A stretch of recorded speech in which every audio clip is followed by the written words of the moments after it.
జరిగినటువంటి సంఘటన ఈ 2 సంవత్సరాల కాలంలో పవన్ కళ్యాణ్ గారు పిఠాపురం నియోజకవర్గంలో ప్రజల ఆశీర్వచనంతో 70,000 మెజార్టీతో పవన్ కళ్యాణ్ గారిని ఈ నియోజకవర్గంలో అత్యంత అభిమానిస్తూ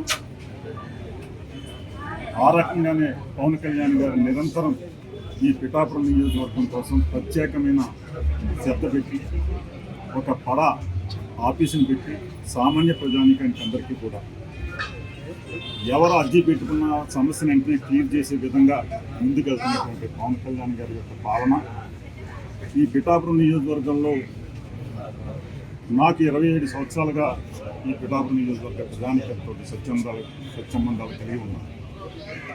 అలాగే ఇతర నాయకులు ఉన్నారు. మేమందరం శాసనసభ్యులుగా చేసినా కూడా ఎప్పుడూ లేని అభివృద్ధి 2 సంవత్సరాల్లో పవన్ కళ్యాణ్ గారు వచ్చిన తర్వాత దాదాపు 600 కోట్ల రూపాయలతో అభివృద్ధి చేయడమే కాకుండా ఇంకా మరిన్ని ఎప్పటి నుంచో తీర ప్రాంతం అంతా కూడా ఎప్పుడు తుఫాను వచ్చినా కూడా మునిగిపోయే పరిస్థితిని, గ్రామాల్లోకి వచ్చే పరిస్థితిని మనం చూస్తున్నాం. దాన్ని కూడా 323 కోట్ల రూపాయలని ఆల్రెడీ శాంక్షన్ చేయించడం, అలాగే ఉప్పాడ బ్రిడ్జి ఇక్కడ ఎప్పటి నుంచో కూడా 10 సంవత్సరాల పైబడి శాంక్షన్ అయినా కూడా ఈ రోజుకి కూడా స్టేట్ గవర్నమెంట్ యొక్క నిధులు పెట్టలేక ఈ రోజుకి కూడా అది కార్యరూపం దాల్చినటువంటి పరిస్థితిని గమనించి పవన్ కళ్యాణ్ గారి దృష్టికి వెళ్ళగానే దాన్ని కూడా సెంట్రల్ గవర్నమెంట్ మార్పించి త్వరలో దాన్ని కూడా ప్రారంభించడానికి పవన్ కళ్యాణ్ గారు ఈ రకంగా ఈ నియోజకవర్గంలో మొన్ననే 19 కోట్ల రూపాయలతోటి టెంపుల్స్ కూడా మరింత అభివృద్ధి చేసే విధంగా ముందుకెళ్తున్నటువంటి విధానం. ఈ రోజున గ్రామాల్లో ప్రతి అక్క చెల్లెమ్మ ప్రతి ఒక్కరు కొడుకునేది ఒకటే, వాళ్ళు ఇంటి ఎదుర్కొంటారు రోడ్డు, వాళ్ళు ఇంటి ఎదుర్కొంటారు ట్రైన్. అవన్నీ కూడా రోడ్లు పెట్టడానికి వీలు లేనటువంటి విధంగా ఈ రోజున ఆయన పెట్టినటువంటి విధానం నిజంగా ఎప్పుడూ లేని విధంగా ఈ రోజున పిఠాపురం నియోజకవర్గం అభివృద్ధి సంక్షేమం జరుగుతున్న సందర్భంలో మా నాయకులు, నేను కొత్తగా పార్టీలో కానీ నేను రాజకీయాల్లోకి విరమించుకునే పరిస్థితుల్లో పవన్ కళ్యాణ్ గారి యొక్క విధానాలు నచ్చి ఈ నియోజకవర్గాన్ని అభివృద్ధి అయిపోయి ఇక్కడ ప్రజానికానికి ఆయన ద్వారా మరింత చేయించాలి, మేము చేయలేకపోయాం, ఆయన ద్వారా చేయించాలనే సంకల్పంతో మేము ఆయనకు అండగా ఉండడం జరుగుతూ ఉంది. ఈ రోజున గత 2 సంవత్సరాలుగా మీరు చూస్తూ ఉన్నాం, ఏ మీటింగ్ పెట్టినా ఆ మీటింగ్కి ఫోటో పెట్టలేదని ఇంకోటను ఏ నియోజకవర్గంలో అయినా సరే ఒక శాసనసభ్యుడు ఉంటే ఆ శాసనసభ్యుడు ఫోటో పెట్టుతారు. ఇది కామన్. అది గతంలో ఎవరైతే ఈ రోజున అభియోగం చేస్తున్నారో ఆ శాసనసభ్యుడిగా వారు చేశారు.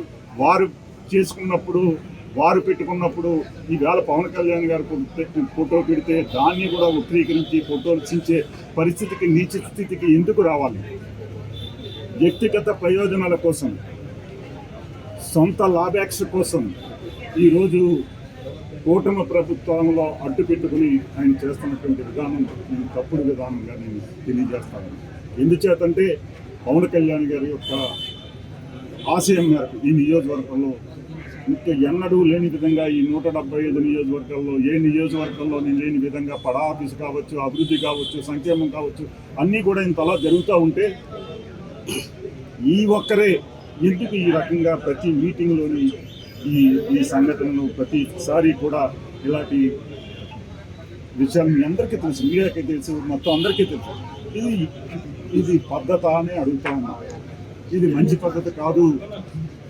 కూటమి ప్రభుత్వంలో ఉన్నారు, ఈ నియోజకవర్గం అభివృద్ధి చెందుతూ ఉంది.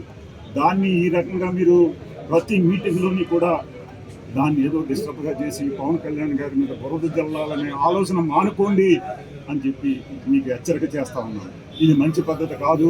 ఇది ముమ్మాటికి తప్పిదం. ఇటువంటి తప్పు మీరు చెయ్యకండి.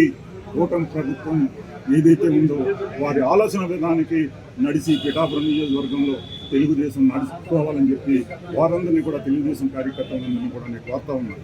ఏం చేద్దంటే వైసీపీ ఉంది, జనసేన ఉంది. కూటమి ప్రభుత్వంలో ఏలే వచ్చి డిస్టర్బెన్స్ చేయడంలో అర్థం ఏంటో మీరందరూ గమనించవలసిన అవసరం ఉంది అని చెప్పి తెలియజేస్తాను. ఈ రోజున మేమందరం కూడా బాధపడతా ఉన్నాం.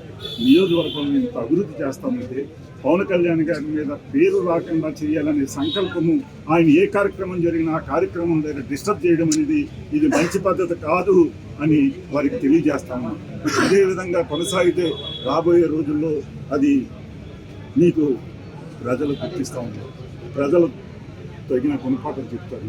ప్రజలే చెప్తారు మీకు అందరికీ కూడా. మీరు చేసే వ్యక్తిగత ప్రయోజనాల కోసం ఇటువంటి రాజకీయాలు, నీచ రాజకీయాలు చేయొద్దని వారికి హెచ్చరిక చేస్తారు.